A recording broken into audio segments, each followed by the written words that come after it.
Developmental biology biology का वो बड़ा इंपॉर्टेंट पार्ट है जहां एक सेल डिवाइड होकर खूब सारी सेल बनती हैं और फिर वो सारी सेल्स आपस में जुड़ करके अपनी शक्ल सूरत बदल करके डिफरेंशिएट होकर के कंप्लीट ऑर्गेनिज्म को जन्म देती हैं। हम भी खुद जैसे हम हैं। इस सारी कहानी में कुछ डायलॉग भी आते हैं। याद है ये मूवी सलमान खान, पिक्चर का नाम था दबंग। और यहां भी कुछ डायलॉग होंगे जो तुम्हें याद आ रहे होंगे इस टाइम। और एक मूवी थी वांटेड। पता नहीं भाई तुम्हें वांटेड मूवी का वो डायलॉग याद है या नहीं, नहीं भी है तो आ जाएगा। आफ्टर ऑल हम बात करने जा रहे हैं डेवलपमेंट में कुछ इंपॉर्टेंट स्टेप्स की। डेवलपमेंट कोई एक झटके में होने वाली प्रोसेस नहीं है, धीरे धीरे मल्टीपल स्टेप्स में होती है। यहाँ पे कुल मिला के 5 ओवरलैपिंग प्रोसेसेस हैं, जिनमें से एक का मतलब है ग्रोथ। जैसे मान लीजिए कोई एक सेल है और वो सेल अपना साइज बढ़ा ले, इसे हम बोलते हैं ग्रोथ। अब सेल को अगर अपना साइज बढ़ाना है तो नो डाउट ऐसे प्रोटीन, ऐसे एंजाइम बनाने पड़ेंगे जो सेल का रॉ मटेरियल तैयार करते हो, जिनसे सेल बनी हुई है। जैसे कि प्लाज्मा मेम्ब्रेन के लिपिड्स या फिर साइटोस्केलेटल सिस्टम के प्रोटीन्स, ऑर्गेनल्स और बहुत सारे proteins, carbohydrate, lipid, nucleic acid. इसलिए ग्रोथ के दौरान आमतौर पर वही जीन एक्सप्रेस करती हैं जो सेल के अंदर उन प्रोटीन्स को बनवाएं जो सभी मेटाबॉलिक पाथवेज को फास्ट करें। तो दूसरा स्टेप है सेल डिवीजन, मतलब एक सेल की दो सेल बन जाना। अब जब हम सेल डिवाइड करेंगे तो यहाँ ऐसे जीन का एक्सप्रेस होना जरूरी है जो सेल को G1 से S फेज में, S से G2 में और फिर बाद में M फेज के जितने भी स्टेप्स होते हैं रेगुलेट कर सके। आमतौर पे सेल डिवीजन और सेल ग्रोथ एक साथ चलते रहते हैं, बट कुछ केसेस में जैसे कि हम लोग अर्ली एम्ब्रियन डेवलपमेंट में देखते हैं, तो एक टाइम ऐसा भी आता है शुरुआत में जब केवल सेल डिवीजन चल रहा होता है, ग्रोथ नहीं हो रही होती। और कई बार ऐसा भी होता है कि सेल डिवीजन रोक करके ग्रोथ कर रही होती है। फिर आती है बात डिफ्रेंसिएशन की। अब डिफ्रेंसिएशन में ये एक सेल अपने आप की शक्ल को चेंज करके या कह लीजिए अपनी हरकतों को बदल करके किसी और टाइप की सेल बन जाएगी। आज हम लोग अपनी बॉडी को जब देखते हैं तो हमारी बॉडी की सेल जैसे कि स्किन की हैं, ब्लड की सेल्स हैं, हेयर सेल्स, क्या ये सारी सेल स्टेम सेल जैसी हैं दिखने में? हम जानते हैं कि हर सेल की एक पर्टिकुलर साइज है, शेप है, उसके डायमेंशंस हैं, उसके काम करने के तरीके हैं। अब भाई पैंक्रियाज की बीटा सेल को ले लो, वो इंसुलिन प्रोड्यूस करती हैं, तो बी सेल एंटीबॉडीज प्रोड्यूस करते हैं। अब स्टेम सेल तो इंसुलिन नहीं बनाती ना, और ना ही वो एंटीबॉडी बनाती।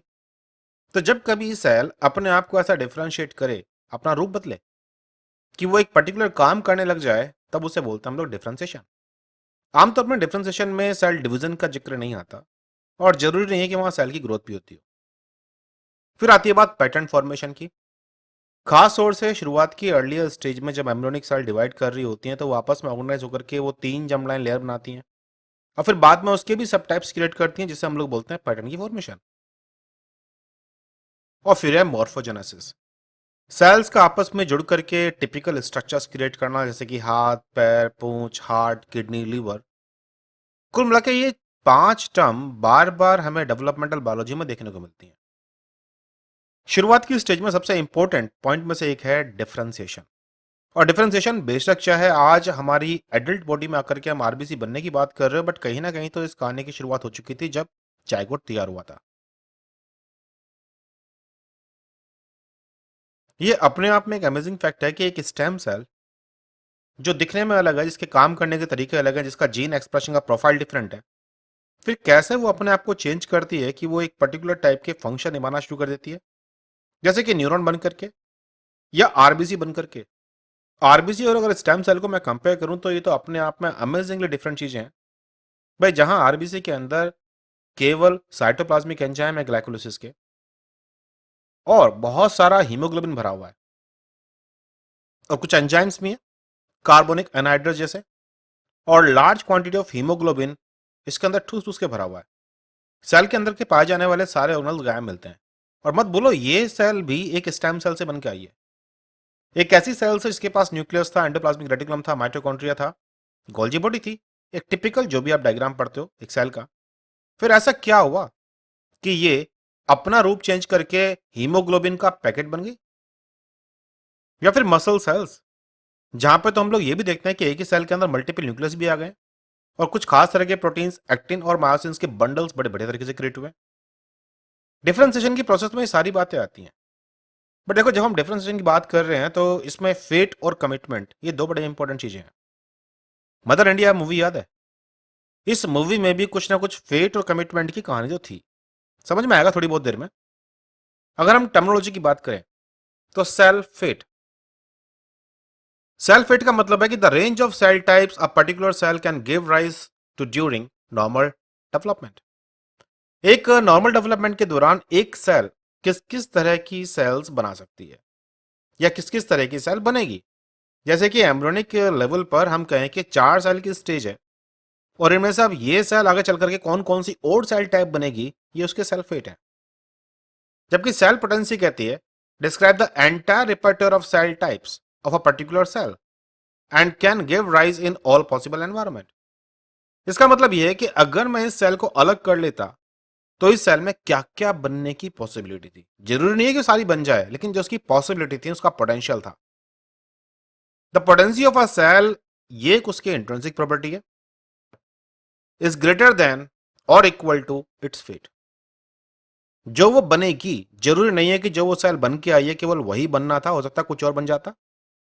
जैसे कि जब हम लोग हिमेटोपोइटिक स्टेम सेल की बात करते हैं बोन मैरो के अंदर, और ये सेल मान लीजिए आरबीसी बन गई, तो क्या इस सेल का पोटेंशियल केवल आरबीसी बनने का था? इसका फेट तो ये है कि इस सेल ने अपने आप को फॉर्म कर लिया आरबीसी में, ये इसका फेट है।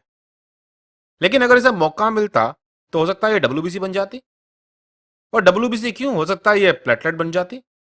डिपेंड करता है एनवायरमेंट के ऊपर। तो ये जो बन जाती वाली कहानी है कि उसके पास पोटेंशियल क्या था, ये थी उसकी पोटेंसी, और वो बन क्या गई, ये उसका फेट। अब फेट जो है सेल का, वो डिपेंड करेगा कि उसके पास पोटेंशियल क्या है और साथ में उसे एनवायरमेंट क्या मिला। जैसे कि हिमेटोपोइटिक स्टेम सेल की अगर मैं बात करूं तो इसे अगर एनवायरमेंट के रूप में मिराथ्रोपोइटिन नाम का एक सिग्नलिंग मॉलिक्यूल दे दें, जैक स्टेट पाथवे रेगुलेट करेगा, और इसके करने से ऐसा जीन एक्सप्रेशन का बदलाव आएगा कि अब ये हिमेटोपोइटिक सेल आरबीसी में कन्वर्ट हो जाएगी। भाई, हम लोग भी तो जानते हैं अपने आप को, आज आप जो भी कुछ हो, ये आपका फेट है आज की डेट में। कि अभी तक का फेट तुम्हारा ये बता रहा है कि तुम इस वीडियो को सुनोगे आज बैठ करके। बट क्या ये तुम्हारा पोटेंशियल था? पोटेंशियल तो बहुत कुछ था ना। जब कोई 6th क्लास का बच्चा है या फिर 7th क्लास का कोई बच्चा है, उसके अंदर बहुत सारा पोटेंशियल है। उसके माँ बाप ने उसे क्या सिखाया, एनवायरमेंट से क्या मिला, टीचर ने क्या सिखाया, उसके मन में किसको देख करके उत्साह जागा, ये सब फैक्टर्स मिलजुल करके उसका फेट डिसाइड करेंगे। जैसे एम्ब्रियोनिक स्टेम सेल होती है जिसके पास बहुत कुछ पोटेंशियल है बट बनेगा कुछ खास एक ही, सेम ऐसे ही जो छोटे बच्चे होते हैं वो भी प्लूरीपोटेंट टाइप के होते हैं, बहुत पोटेंशियल है उनके पास। हाँ, अगर उन्हें हम प्रॉपर एनवायरनमेंट दें, प्रॉपर कंडीशन दें, तो फिर वो वैसा बनेंगे जैसा कंडीशंस ने उनको बनने के लिए कहा था। हाँ, ये भी शर्त है कि भाई उनके पास अंदर से एक पोटेंशियल होना चाहिए।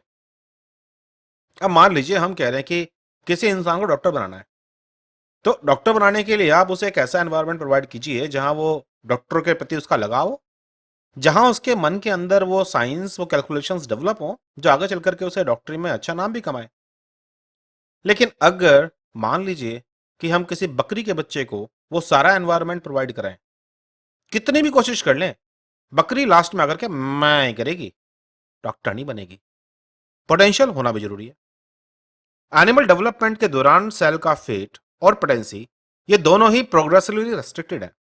मतलब शुरुआत में बहुत पोटेंशियल है। जैसे कि अब बच्चे की बात करते हैं, जब एक स्टूडेंट 9th क्लास में था तो उसके पास काफी पोटेंशियल था। 10th क्लास तक भी वो एक प्लूरीपोटेंट टाइप का था। लेकिन जैसे 11th क्लास में एंट्री की तो हमने उसके सब्जेक्ट रेस्ट्रिक्ट कर दिए। हमने कहा कि भाई तू तो साइंस साइड ले ले और साइंस में बायोलॉजी ले ले। तो हमने उसके कुछ ऑप्शंस बंद करने शुरू कर दिए। जब तक वो 12th करके निकला, अब वो बायोलॉजी की फील्ड में आ सकता है, केमिस्ट्री में आ सकता है, फिजिक्स में आ सकता है, लेकिन हमने उसे मैथ्स नहीं दिलाया था तो मैथ्स में नहीं आ सकता। इस तरीके से वक्त के साथ साथ हम रेस्ट्रिक्शन अप्लाई करते जा रहे हैं, और फिर एक दिन ऐसा आता है कि जब भाई वो केमिस्ट्री का प्रोफेसर बन गया। फेट उसका। A cell fate becomes restricted following each decision. In the developmental hierarchy, cells are said to be committed to a certain fate. Indeed, हम लोग कई बार ये बात भी बोलते हैं कि हर सेल ने कोई ना कोई कमिटमेंट किया होता है। डेवलपमेंट के दौरान हमने इस बात को समझा कि कई बार ये कमिटमेंट बहुत अर्ली स्टेज पर डिफाइंड है कि उसे बड़ा होकर क्या बनना है। अब जैसे इस फोटोग्राफ को देखो, इस फोटोग्राफ में बहुत सारे प्लूरीपोटेंट ऑब्जेक्ट्स हैं, सभी नहीं, बहुत सारे। क्या किसी को पहचान सकते हो उसका फेट उसे कहां तक ले गया? क्या वो उसका कमिटमेंट था? शायद पहचान पाओ। नहीं। शायद अब। ये क्या है? क्या ये डिफरेंशिएशन नहीं है? एक बच्चे के पास जो एबिलिटी थी, क्या उसके पास एबिलिटी केवल एक फिल्म स्टार बनने की थी? एबिलिटी तो बहुत कुछ थी। उसके अंदर की खूबियां जो कि उसका पोटेंशियल था, उसका एनवायरनमेंट, वो सब मिला करके आज वो सलमान खान बना। और इस सब स्टेप में नो डाउट कि मल्टीपल स्टेजेस आई होंगी, अलग अलग लेवल पर उसने अपने आप को प्रमोट किया होगा, और कई बार लाइफ में ऐसे मौके भी आए होंगे कि जब उसने कोई और रास्ता भी चुना होगा, लेकिन बनना तो सलमान खान ही था उसको। हम लोग ये भी जानते हैं कि जब शुरुआत में एम्ब्रियोनिक लेवल की बात कर रहे होते हैं, मल्टी सेल स्टेज है, इस टाइम भी कुछ सेल्स ऐसी होती हैं जो अपना डिसीजन ले चुकी होती हैं। ये कह लीजिए कि जैसे हमने एक सेल ली जिसको मसल बनना है, और अगर हम उसे एक न्यूट्रल एनवायरनमेंट में रखें जहां हम उसे कुछ एक्स्ट्रा नहीं दे रहे हैं, कोई सिग्नल नहीं दे रहे हैं, वो बन करके मसल ही निकल के आई। अब ये स्पेसिफाइड थी मसल बनने के लिए। सिमिलरली एक दूसरी सेल स्पेसिफाइड थी न्यूरॉन बनने के लिए। ये उसके स्पेसिफिकेशन थे, ये उसकी कैपेबिलिटी थी। हमने ये भी पाया कि कुछ स्पेसिफाइड सेल्स ऐसी भी होती हैं कि अगर हम उनको चारों तरफ दूसरी तरह की सेल्स डाल दें, जैसे कि यहाँ मसल के लिए स्पेसिफिक सेल के चारों तरफ हम लोगों ने डाल दिए वो सेल जिन्हें आगे चलकर न्यूरॉन बनना है, तो ये बीच वाली सेल बजाय मसल बनने के न्यूरॉन बन गई। भाई जो स्पेसिफिकेशन था स्टार्टिंग में वो मसल बनने के लिए था, लेकिन फिर आसपास के एनवायरनमेंट से उसे वो सिग्नल्स मिले जिसने उसने अपने मसल बनने की एबिलिटी खो दी, और वो जैसा एनवायरनमेंट वैसा कन्वर्ट हो गया। बट सभी सेल ऐसी नहीं होती। कुछ सेल का स्पेसिफिकेशन ऐसा भी होता है जो इरिवर्सिबल हो चुका है, मतलब शुरुआती स्टेज पर ही वो डिसाइड कर चुकी है कि भाई मुझे तो मसल ही बनना है, एनवायरनमेंट कुछ भी कहे, जिद पकड़ ली उसने। और अब अगर चारों तरफ उसके हम लोग न्यूरॉन सेल्स बनने वाली सेल डाल भी रहे हैं तब भी वो मसल ही बन रही है। यानी कि सीधी सी बात यह है कि जितनी भी सेल्स स्पेसिफाइड होती हैं, सभी सेल्स में स्पेसिफिकेशन एक तरह का नहीं है। ऑर्गेनिज्म टू ऑर्गेनिज्म ये वेरी करता है, और इसलिए हमने पाया कि डेवलपमेंट में बहुत सारे स्टेजेस हैं। आई फ्लाई के साथ इस दिवाली हम लोग सेलिब्रेट करें कुछ ऑफर्स को। ये ऑफर जो 1 नवंबर से शुरू हो रहे हैं और 30 नवंबर तक खत्म हो जाएंगे। इन ऑफर्स के बारे में और जानकारी पाने के लिए आप मुझे व्हाट्सएप कर सकते हो 9013902981 पर।